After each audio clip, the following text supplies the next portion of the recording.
Ya, yang memperhatikan pujakan puji syukur. Kalau yang enggak ya udah aja, karena mesti dihafal.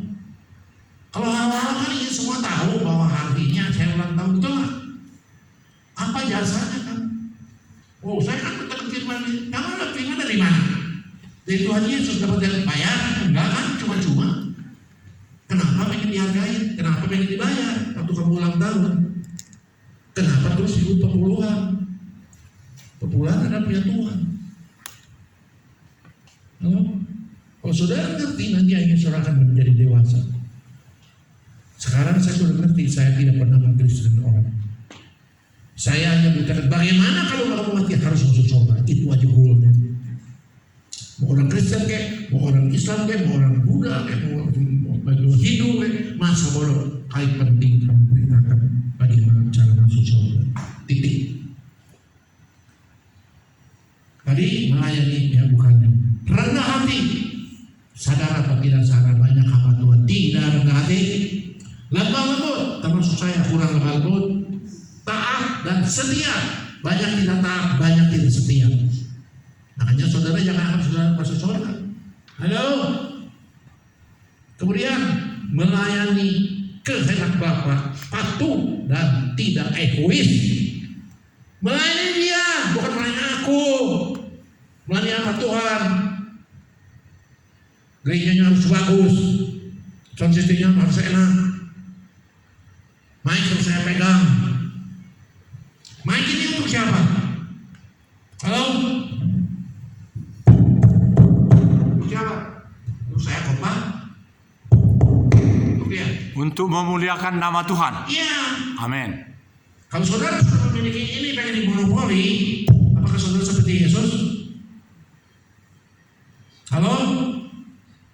Masih jauh saudara. Termasuk saya. Saya ini hamba Tuhan yang bodoh di depan Tuhan Yesus. Sekalipun saya dosen bodoh, tapi yang pintar kata dunia, kata Tuhan Yesus ini hari jadi kita. Jangan saudara kita merasa saudara pintar di depan manusia, di depan dunia. Nanti di depan Tuhan bisa dipermalukan. Manusia yang paling tolong sekalipun profesor. Contoh, Ibu Dora, suatu contoh yang paling bagus. Dia waktu itu melayani seorang keluarga profesor doktor ITB. Adiknya gila katanya di Medan. Ditahirkan, mau ditahirkan agar sembuh. Kasih tahu sama kakaknya itu, yang profesor di ITB. Pak, anak bapak, adik bapak ini kalau diteruskan bisa sembuh, kelihatannya ada perubahan. Kamu tahu kan saya siapa? Saya tahu. Bapak itu profesor dosen ITB. Bagian mesin ke bagian apa? Iya. Jangan saudara ajarkan. Begini Pak, kalau soal ilmu Bapak pintar, tapi ke soal lain belum tentu Bapak pintar. Tuhan Yesus, seorang profesor doktor S1, S2, S3, S3, bisa dibikin tolong oleh Tuhan Yesus. Orang tolong yang tidak sekolah, yang buta huruf, kalau Tuhan pakai, dia akan menjadi luar biasa.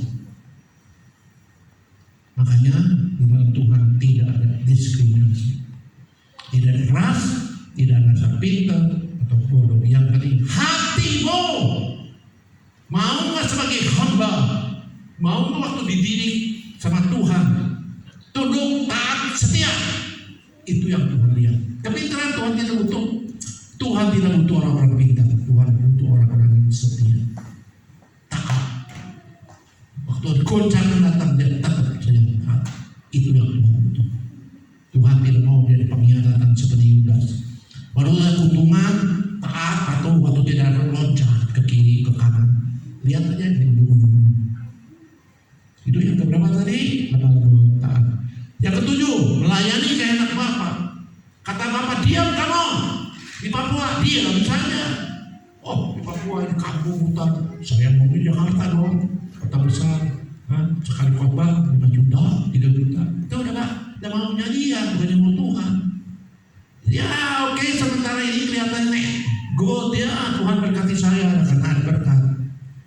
Sampai satu hamba Tuhan di Jakarta khotbah saking banyaknya diundang waktu jam 5 aja 5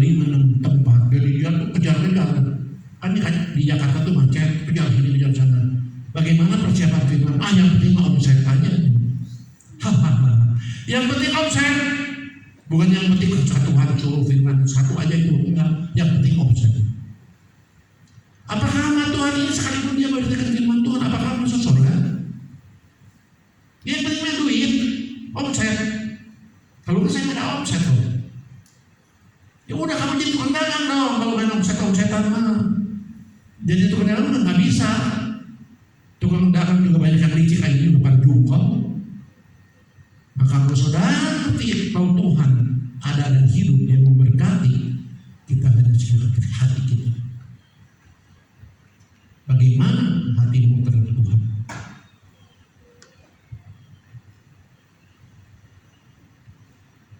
Kedelapan, berorientasi kepada jiwa, bukan kepada hukum, bukan kepada duit, bukan kepada relasi. Kalau orang kaya, Pak bisa nanya, oh ya, jam berapa? Nanti pagi-pagi jam 7, oke, bisa. Kalau yang miskin, Pak, tolong Pak, anak saya sakit, Pak, tolong kan. Waduh, sibuk Pak, saya cuma nyanyi. Kalau miskin tidak ada duit, tidak ada waktu. Tapi kalau orang kaya, 1 kali 24 jam buka, 1 kali 24 siap untuk diluangkan. Apakah itu bisa masuk surga? Apa Tuhan tidak tahu? Sekalipun tidak tampak. Kita punya badan kita, terdiri dari tubuh, jiwa, roh. Kalau kita mati, tubuh kita kemana? Tanah. Yang dihadiri adalah apa? Roh langsung masuk ke surga. Yang dihadiri adalah jiwa. Jiwa ini yang jahat. Jiwa ini yang bikin kita sesat. Jiwa ini yang bikin kita jauh dari Tuhan. Kata Tuhan, kamu begitu lahir seperti gambaran seperti Yesus. Amin. Firman Tuhan begitu kan? Kalau seperti Yesus bisa buat pijat kita bisa. Jalan di atas saya harusnya bisa. Bisa bermulti harusnya bisa. Kenapa tidak bisa? Karena musuh kita adalah satu, setan. Kata Islam itu dajjal. Kata kita itu batapan. Cik. Jadi sebenarnya musuh kita itu siapa? Itu setan. Makanya Pak Ibi selalu mengatakan orang Kristen harus bisa musik setan. Oh, Pak Ibi jangan musik setan, dukun juga bisa. Tapi kita musik setannya harus dalam nama Tuhan Yesus Kristus. Amin. Dan waktu musik setan ini bukan kayak orang-orang yang kayak dukun itu, musik etarin. Saya tukang musik setan nih, muka saya nih kena botol bir masih ada bekas. Ini tahu. Nggak dibayar, mata bir pecah sama botol bir. Saya tidak nyesal. Saya rela melayani Tuhan. You tahu kalau ini harus dijahit tuh bekasnya itu masih ada. Tuh. Lihat tadi di alis saya tuh ada coret begini panjang. Ini kalau dijahit 24.000 minimal. Terus yang kita orangnya Pak ini nggak apa-apa. Bukannya nggak apa-apa kalau dia benar-benar mengasihi saya. Pak ini dia bentar ke rumah sakit itu. Cuma nggak apa-apa. Saksi hidup namanya. Dia tanya sama saya, bagaimana sekarang? Apa kondisi dia ini? Ke dokter? Tidak. Ini darah banyak. Saya bilang, saya melayani dia karena melayani pekerjaan Tuhan. Saya bangga Tuhan. Dia dilepaskan oleh kuasa Tuhan dan saya kena akibatnya diserang sama setan dalam waktu dia. Untuk kemuliaan Tuhan, saya tidak dijahit, saya hanya tempel soplan saja. Puji Tuhan, 2 hari kemudian itu kayak vampir, biru. Kemudian orang kan kaget. Nyonya, saya jujur, tanya sama saya, kalau ini gini gimana? Bilang aja berantem sama setan. Jangan lu nanti sekali kamu gila. Nyonya waktu itu supaya saya belajar bohong. Saya bilang nggak bisa, apa adanya. Amin. Kenapa kita mesti mau? Biru ya biru. Memang melayani setan, menyerang setan, melayani Tuhan. Tapi ini puji Tuhan, saudara boleh lihat, sama sekali tidak kelihatan. Lebih daripada beroperasi, kan kita pakai coklat saja, udah lebih pecah.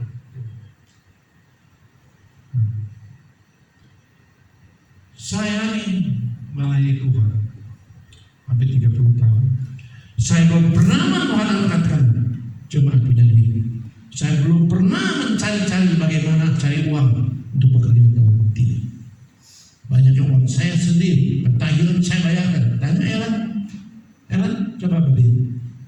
Selama saya jadi gembala, adakah ambil uang gereja untuk kepentingan saya? Tidak ada ya.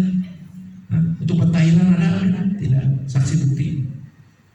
Ini pendeta paling tolong, memang paling tolong kata manusia. Tapi kata Tuhan, aku butuh sepertimu, hamba-hamba Tuhan. Uang sendiri juga keluar, rela mati, kedaya mau berantem sama panglima perang suku Dayak. Saya bilang, kalau saya dalam nama Yesus kalah di dalam pentahiran, potong kuping saya. Nanti suatu ketika kalau berkat saya turun, saya akan datangkan panglima perang itu supaya dia bersaksi bagaimana saya melawan dia. Supaya saudara jangan saya kiranya ngomong doang, mana buktinya? Nanti saksikan. Betul nggak di ribuan orang disembuhkan. Maka saudara bangga. Gembalamu menganjurkan saudara melakukan pentahiran. Bukannya saudara, saya juga ditanya, bukannya nanya soal pentahiran. Apakah sudah berubah atau belum? Kalau berubah terus, kemudian endek lakukanlah pentahiran diri sendiri, jangan rame-rame. Supaya saudara nyatakan kemuliaan Tuhan. Pelayanan pentahiran itu seperti ibu siapa yang berbenihang Anneke Boru. Di Medan yang terkenal, saya bangga punya jemaat Ibu Anneke yang dipakai Tuhan luar biasa. Sekalipun sekolah tidak tinggi, nggak usah STH-an, nggak usah ngomong firman-firmanan, yang penting praktek saja. Sampai pendeta di sana juga terkaget-kaget, ada hamba Tuhan yang bisa usia setan, bisa jadi urusan bercubu tentang khotbah tidak bisa. Itu tidak ada bukunya. Tuh, tanya tuh Yohanes, ada Yohanes. Ya, dia mata sombong berkaget. Kok ada lulusan begini? Itu namanya lulusan akademi Yesus Kristus. Universitas lulusan Yesus Kristus itu begitu. Tapi benar kalau dia gali sementaranya, dia pun bisa khotbah. Apa yang dia pengalaman dia di dalam praktek pentahiran kesembuhan, dia tinggal firmannya di mana, beritakan dia ceritakan, jadilah itu firman. Amin. Kita tak usah gengsi-gengsian. Who am I? Siapa saya? Saya ini dosen 30 tahun di depan Tuhan. Saya dan dosen yang paling tolong tertolong, yang paling hina terhina. Tapi kalau Tuhan mati, si yang hina, yang bodoh, yang miskin, yang akan menjadi luar biasa lebih daripada dosen S1, S2, S3, Profesor Doktor, S3. Maka saudara yang tidak sekolah jangan takut. Kerjakan apa yang Tuhan kerjakan.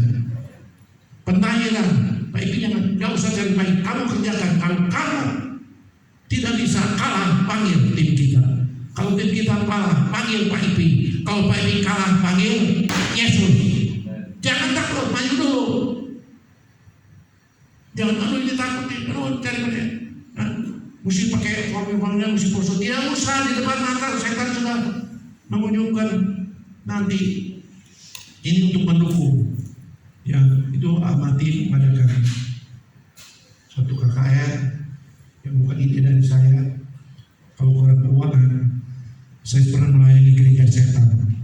Tulisan dia sendiri, saya rekam di catatan saya fotokopi. Mungkin pada ini juga belum pernah lihat, mereka bisa kalau dipaku, peneliti, belum pernah lihat kan? Katanya nanti lihat ya, itu real. Makanya nanti ini untuk memenuhi KKR takut kurang, makanya kepaksa itu dijual, yang rela bayar. Kalau sudah cukup lumayan uang, sumbangkan mereka. Tapi yang ada duit, bantulah dengan. Kenapa? Ini harus kita kupas. Saudara masuk neraka karena siapa? Halo? Halo, jawab. Saudara ini hari, kalau kita masuk neraka karena siapa? Dosa turunan. Dosa itu karena siapa? Karena siapa? Karena setan. Jadi yang masuk surga itu kita oleh setan, kita ditarik ke buat sesuatu kesalahan, akhirnya kita masuk neraka. Kita ingin masuk surga. Bagaimana kalau kita tidak bisa melawan setan? Ayo, Setan menghalangi kita untuk masuk surga. Terus kita diajarin bagaimana supaya bisa mengusir setan. Saudara nggak mau. Kalau saudara nggak mau, bagaimana saudara bisa masuk surga? Halo? Apa bisa? Setan itu selalu menghalangi saudara untuk masuk ke kerajaan Allah. Kita ada kesempatan melalui pentahiran setan itu bisa keluar. Saya kan sudah 2 kali, saya kan sudah 10 kali. Ya tidak terjadi apa-apa karena saudara belum mengalami. Apa saudara pernah lihat di dalam batu itu air kolam itu jadi darah dari merah? Belum. Selama itu belum merasakan, selama itu saudara belum berpuasa. 1 kali saja pentahiran saudara bisa melihat, kolam ini benar-benar darah. Di situ terjadi. Jadi pentahiran itu hanya bukan berapa puluh kalinya, bukan. Yang penting hatimu ingin layak Tuhan, kudus, tidak mata-mata, mencatut-catut pentahiran dibayar sekian, ada lebih kita kantongi. No, tulus lagi. Makanya kalau saudara ingin masuk surga, saudara bisa usir setan di dalam nama Tuhan Yesus. Selama saudara tidak bisa usir setan, ragukan tanya. Karena amanat agung. Salah satu firman Tuhan mengatakan apa? Beritakan Injil sampai ujung bumi. Beritakan Injil. Semua manusia di luar Tuhan Yesus, semua itu ada setan. Amin. Bagaimana dia bisa mendengar Injil? Bagaimana bisa mendengar Tuhan Yesus selama setan belum dikeluarkan? Bayangkan harus mengaku bahwa Yesus Tuhan. Di dalamnya ada setan. Tuhannya setan. Si Esther juga Raja setan ngomong, Tuhan saya, my Lord adalah setan, bukannya Tuhan Yesus. Jadi semua manusia di luar Tuhan Yesus semua juga adalah setan, karena manusia semua sudah berdoa. Jadi penting tidak itu tunggu si setan di dalam nama Tuhan Yesus. Penting sekali. Kemudian kita lanjutkan tadi ke rajin. Ya, tadi dikatakan orientasi jiwa, yaitu jiwa-jiwa harus diselamatkan. Rajin mengerjakan tanpa kenal lelah. Pentahiran harus dikerjakan rajin. Waduh dingin, waduh gelap, waduh ada duit, sudah pembicaraan. Tuh, Tuhan Yesus ada di dalam sana. Salah satu sifat yang terbaik. Kemudian bekerja sampai tuntas. Kalau saudara mengalahkan orang, ada kerasukan setan sampai tuntas setannya itu keluar. Jangan setengah-setengah, ada duit kerjain, kalau ada duit nggak ada kerjain. Kalau nggak bisa malu hanya sama orang, harus tuntas. Nggak bisa tanya sama orang yang bisa. Rendahkan dirimu, dipaksa-paksa. Ya. Saya sekarang baru mengerti. Dulu waktu SD sering kita piknik ke mana, ke Gunung Kawi, kemana, jalan ada murid kerasukan setan. Ini dulu kan tidak tahu. Kemudian doa ke pendeta, ini masuk angin, padahal kerasukan setan. Saking lama setannya tidak dikeluarkan sampai detik ini, gila, kesian. Kenapa? Sombong. Oh, aku tahu kalau padahal dia nggak tahu tingkatannya itu lebih rendah daripada setan. Nah ini korban, kesian. Kalau itu anak kita bagaimana? Itu kan anak orang lain, baik biarin aja. Kalau anakmu bagaimana? Gara-gara ada kerasukan setan, harusnya kamu belajar yang lebih besar, lebih pintar. Kamu tidak, ini anak itu gila. Sekarang anak itu di sekolah catat. Siapa yang berdosa? Kita sebagai pendeta berdosa, sombong, tidak merendah hati. Kemudian disiplin, tidak menyimpang ke kiri menyempurnakan. Tuh sifat Tuhan Yesus. 10. Bekerja sampai tuntas, tidak menunda-nunda. Nanti dulu ya, udah malam ya, mau capek. Kalau saya teh korban, Pak, ini orang saya tidak suka nanti aja, sore aja. Ya ini apa ini sifat Tuhan Yesus? Apa tidak ada di diri kita di sini? Apa tidak ada bahwa itu sampai tuntas itu? Termasuk saya. Kadang-kadang capek di pentahiran, Pak ini memang capek. Saya belum sempurna. Makanya soal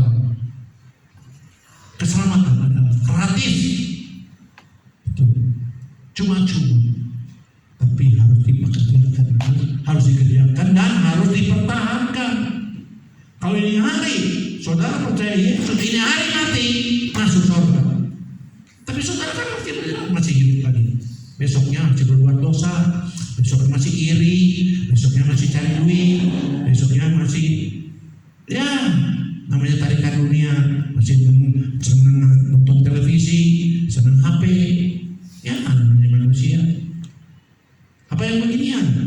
Waktu keadaan kudus, Tuhan jemput saudara, padahal saudara sedang pegang HP, bukan sedang berdoa, bukan sedang bertahiran kayak ibu Ineke seminggu sebelumnya. Kalau mau pintar semua juga, suka masuk. Kalau sudah di kriteria gini baru saudara takut nanti. Sengaja saya katakan, teman saudara bekerja sama sampai tuntas. Nomor $2.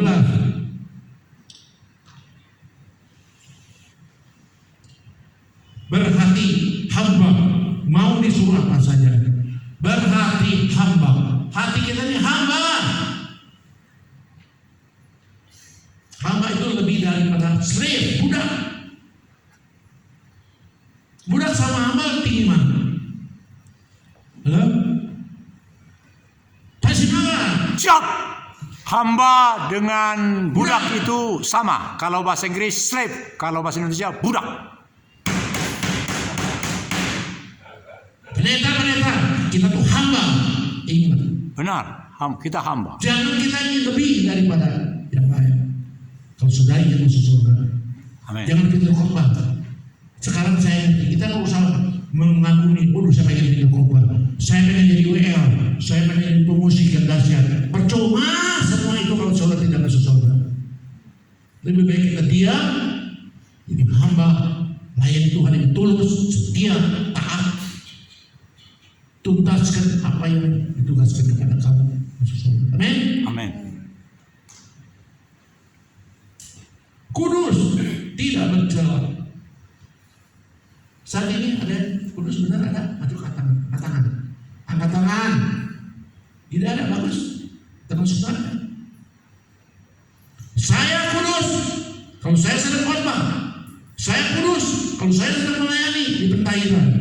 Di luar itu saya masih manusia. Masih sedang melihat. Kalau ada wanita cantik, saya melihat. Kalau ada makanan enak, pengen coba. Amin. Kalau ada pakaian bagus, pengen beli. Manusia.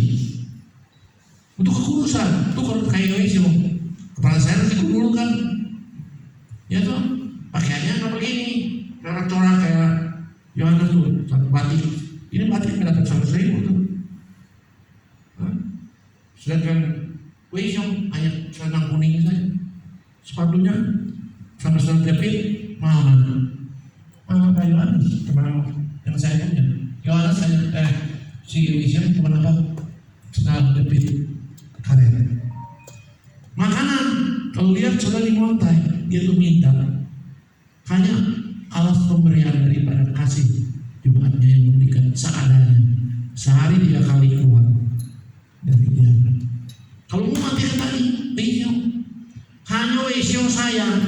Karena apa yang dikerjakan Tuhan Yesus, dia bisa. Usir setan dia bisa. Semua orang sakit bisa. Doa, puasa jeli jago daripada pendeta-pendeta. Semua lebih jago. Usir setan lebih jago. Cuma dia masuk surga hanya satu, kekuatan dia. Kalau kita kekuatan Tuhan Yesus, amin. Amin. Dia meditasi jam-jaman kamar. Kita bernyatu saja dengan Roh Kudus. Kekudusan kita jaga. Keselamatan kita pegang masuk. Dan Yesus, pada Yesus ada di dalam Yesus kuat dan siap. Tidak ada akunya. Orang lain belum punten, dia sudah manggung. Orang lain belum kasih ini, dia sudah manggung. Kita mah, Pak, pengamis, Pak Iping, saya kaget. Ada yang digolong banget, saya pakai pakaian bagus. Kaget, siapa? Pak Iping, kamu siapa? Saya jemaat Pak Iping di sana, di Kelenteng. Oh ya, kenapa kamu lagi istirahat Pak? You tahu, kalau orang nyamperin, saya nyamperin, saya nggak bohong dari Tuhan Yesus. Saya nyamperin, tangan kotor. Nih, kalian juga tahu ini siapa pi? Saya samperin, apa? Saya kasih 5.000-an. Bukannya ini, saudara bisa tidak nyalami jemaat kamu berteriak-teriak di pinggir jalan di gerobak, pakaian kotor, tangan kotor, nyalami. Saudara mau nyalami atau tidak? Terus kasih duit lagi. Bisa atau tidak? Kalau belum bisa, belajarlah. Pak Iping waktu di Sumatera, Medan, di situ saya ngomong, tahu saya Dacia yang semua disembuhkan. Tiba-tiba waktu kita istirahat, mampir ke dekat pasar, di situ ada pengemis yang borok kakinya, berhenti. Nyanyi ada sih, berhenti. Bingungan saya sedang lihat. Pak Iping kan ngomong, kalau ada orang sedang susah kita tahu, turun saya. Yang borok itu saya pegang, doakan. Halo, saudara bisa? Bisa. Bagus. Jangan mulut. Praktekkan. Mari kita Ini saya praktekkan. tidak bohong, yang ada. Saya bisa. Jangan hanya ngomong begini-begini kalau orang kaya, begini kalau orang lulus. Kalau tangan kotor, pakaian kotor, saya pakai rapi diteriak, Pak Iping, kiranya siapa? Orang gila atau siapa kamu? Jangan Pak Iping, aduh, saya langsung nyamperin, bukannya saya lari, pura-pura nggak kenal, saya lari naik mobil. Sekarang saya sering positif pada mulut, saya tidak punya mobil. Bayangkan, dulu sebarang tinggal naik mobil, turun sekarang tidak punya mobil, hampir 3 tahun, 4 tahun. Tapi saya sedang pintar. Memang di padang gurun itu tidak bisa mengharapkan satu orang, siapapun tidak bisa. Sekalipun saudara kita kaya, sekalipun kita punya kenalan kaya, tidak bisa. Tuhan inginkan saya hubungan pribadi kamu sama saya. Lihat kuasaku, mujizatku, proses ini. Aku ingin memurnikan kamu punya iman. Aku sengaja kalian berdua pasangan suami istri ditaruh di padang gurun. Silakan kamu punya saudara yang kaya. Silakan kamu punya teman yang kaya. Suatu ketika mereka berdua ketakutan. 1 kali, 2 kali, tolong iya. Kalau dari 5-6 kali, nggak ada. Datang ke rumah juga diusir. Sakit tidak? Halo, Tuhan ajar karena saya demikian. Makanya saya sudah kebal. Anti goreng. Sekarang saudara mau ngomong apa, saya mau ketawa aja. Saudara bilang anti goreng. Saya diusir di hotel karena saya tidak bisa bayar. Suami istri dipecahkan. Saya ikut ke kamar yang lain yang udah ada penghuni 2. 1 pendeta, 1 pak ustaz. Nyonya ke tempat lain. Bayangkan saya sebagai tamu, televisi dipegang oleh pendeta dari Bali. Saya tidak boleh pegang sampai dia tidur. Baru AC sebesar-besarnya karena dia ngomong kita kedinginan, udah kedinginan tidak berani matikan sampai kedinginan. Ya senang kucingnya jam 3 subuh namanya udah cium itu nya kucing. Waduh ampun, kalau anjing tidak tahu kucing aduh bilang lagi ngimpi itu bersih. Aduh gimana nih dikeluarin kucing ngamuk. Coba bayangin Tuhan ujinya sampai demikian, sampai kebebasan bertidur tidak diizinkan. Tetap saya mesti kasih. Kita lanjut. Berbelas kasihan. Bisa kan saudara berbelas kasihan? Oh bisa Pak. Sama istri saya, sama suami saya, sama anak. Oh aneh binatang juga bisa. Bisakah ada musuh-musuh saudara yang menyakiti hati saudara? Ibu? Mana temannya Sanata? Oh, David. Berbelas kasihan, selalu ingin menolong, sekalipun dia jahat, sekalipun dia benar menempeleng, sekalipun dia sudah mukul, bisa tidak. Ini baru seperti Yesus. 15. Mengampuni apapun dosa dia. Mengatakan si Iping begini, si Iping begitu. Padahal ada uang sama saya puluhan juta, nggak bayar. Sudah saya susah, minta 1 juta saja susah sekarang lagi. Saya bicara sekarang di depan Ellen sebagai keuangan di depan jemaat. Saya tidak mau, saya tidak khotbah. Ini kecil bilang, saya sedang susah, uang saya tinggal 5.000, mau makan tak ada, minta 500 ke gereja Petra Pembaruan. Malu atau tidak? Tidak khotbah. Malu atau tidak? Tidak pernah nongol si implementer tuh gaji buta tuh. Saudara langsung menjas, langsung menghakimi. Si Pak Ipin tidak tahu, khotbah juga tidak. Tapi kalau saudara tahu backgroundnya, selama saya tinggal di Bantuan itu saksi, saya belum pernah minta apa-apa ke gereja ini. Khotbah tidak pernah dibayar, perpuluhan tidak pernah ambil. Yang ada saya kasihkan. Wajar tidak kalau saya tidak ada makan, saya kembali ke gereja saya. Wajar nggak kalau sound system yang tidak dipakai saya jual? Wajar? Nggak boleh, Pak Ipin. Kenapa nggak boleh? Itu pekerjaan Tuhan atas siapa? Itu udah rusak, itu juga uang saya. Yang uang saya berharap jual uang saya nggak bisa makan. Tapi saya tahu itu pekerjaan Tuhan. Saya tahu akibatnya. Kalau Tuhan sedang pakai, saudara jangan sentuh. Sekalipun saudara sedang susah. Tapi kalau tidak pakai, boleh toh? Kenapa di luar ada settingan? Si Pak Ipin jual satu sistem. Kenapa urusannya sama kamu? Kamu nyumbang duit juga enggak? 1 juta di luar, ngomongkan batur. Dia mau berhak atau mau dijual mau apa nih? Dia punya. Apalagi ini nggak dipakai. Sekarang kamu nggak bisa kasih duit dong sama Pak Ipin sedang susah sedang mau makan dikasih duit. Mau beli obat nggak ada duit, kasih dong. Jangan hanya mengkritik, menjudge, menyalahkan. Berbuat kasihlah. Kalau susah kamu kerasukan setan gila ke Pak Ipin 2-3 bulan tuh ada yang gila sampai dia kawin, ada berkat, diteleponin takut, saya lagi susah. Mana kasihmu? Memang pendeta itu hanya terus saja menyodorkan, dia juga manusia dong, dia juga ada perasaan. Tapi kembali lagi, hukum seperti Yesus, maafkan ini semua. Saya pinjam uang 500-100 ribu, aduh kayak ngemis. Padahal uang saya 10 juta ada di tangan dia. Oh dia alasannya, gua kan dimakan sama orang. Itu urusan kamu. Urusan saya, itu kan uang saya. Wajar dong sekarang saya sedang susah. Kamu mau usah 10 juta, bagi dulu Pak Ipin 100 ribu, nggak bisa. Dimarahin saya kayak pengemis. Saya tetap harus ampuni. Ampunilah mereka ini. Mereka belum sama.